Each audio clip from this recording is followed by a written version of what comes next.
your boy D Dyson. House of the Dragon Season 2 season finale. 74 minutes or 70 minutes, something like that. And I was thinking that we would have some part of war. And we didn't get any war. So it's just another long episode of plotting of, not saying it's a filler, but I felt like a lot of it was filler. The highlights of this was Daemon seeing the vision when he touched the weirwood tree. I was like, whoa, that revealed a lot. And I was just like, man, we saw Dany and her dragons with the red comet. We saw the White Walkers. We saw Queen Rhaenyra on the throne. We saw, I believe, his great grandson, who was the third-eyed crow or raven. And we saw, I think that the White Walker is kin to him. So I was like, it could be him. Or it is his great grandson or something like that. If I'm not mistaken, help me out in the comments. But that was the most important part of this episode. And to see Daemon really take that in. And then when Rhaenyra came unannounced and you seen his face, like his face was like, I have so much to see, and he had to speak to her in High Valyrian because she was like, where does your allegiance lie? And we all been knowing, it's like, man, yeah, they fight for me. And he really was like, nah, I've been the knee to you.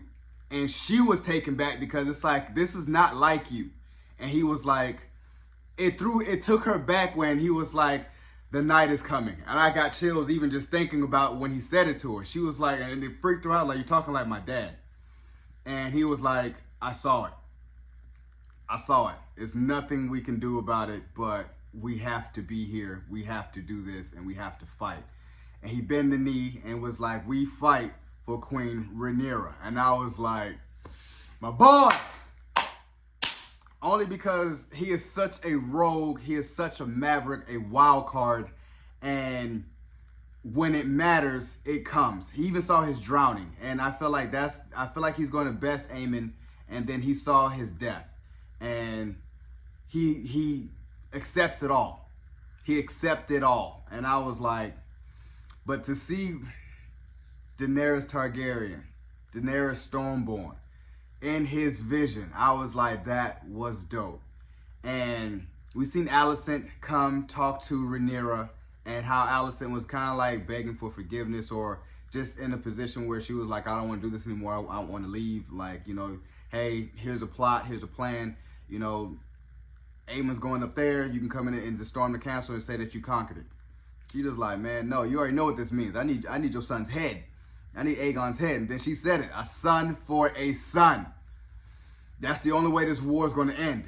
And I'm just like, man, Rhaenyra's like, yeah, too late. It's too late. Bloodshed is here. It's too late.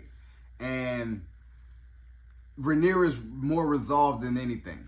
And I looked at that as, yeah, you know, y'all greens, y'all about to be wiped away. I want to know what happened with Otto. Why is Otto locked up? Like, he was like locked into like in a jail cell or a cage, and he's like looking up. Like, so what the hell's happened to Otto? Otto Hightower the whole time. And I'm just like, Aemon is trying to really plot. And it was crazy that he's trying to get his sister on his side. And his sister was like, you burned Aegon. He was like, there's no such thing. Like, you go to war with me. He was like, man, yeah, you burned Aegon. He was like, and she was like, I saw it. And he kind of like was taken back. Like, I'm like, yeah, you can't get out of that one, bro. Like, y'all are done. The Greens are done. And also, I'm like, we've been riding with Team Black. Those of us who's been riding with Team Black, yeah, we about to see retribution and contributions, even from Corlys Velaryon, and how he tried to patch things up with his son, but he just can't get over how he felt, you know, of abandoning his two sons. But I like the fact that they're still riding with him, they're still rocking with him, you know, and his youngest son is like riding the dragon. So I'm just like, that's dope. That's dope. They have it in their blood to do that. And then to see the girl, I said that poor girl was running the whole episode. 74 minutes, and every time we see her, she was running. And she finally caught up to, I think it's sheep stealer or sheep eater or something like that, the rogue dragon. So I see that there was a mix-up, and they were saying in the book that it was a random girl called Nettles that found that dragon, but now they changed it in this episode that she found it and she's going to ride him. So I think that she's going to be like the lasting Targaryen to last, and then she also has dragon eggs, and that's how Dany's gonna have those dragon eggs. But I'm here for it. Like I said, it's Game of Thrones lore. House of the Dragon season 2 is in the books, and I enjoyed it from start to finish. But I just wish that we had a lot more war, but we had what we had. I know next season, I feel like next season should be the last season because we're at war, and we're going to be at war from start to finish. And we're going to see Queen Rhaenyra at the end sitting on the Iron Throne, and I think that it should end with that.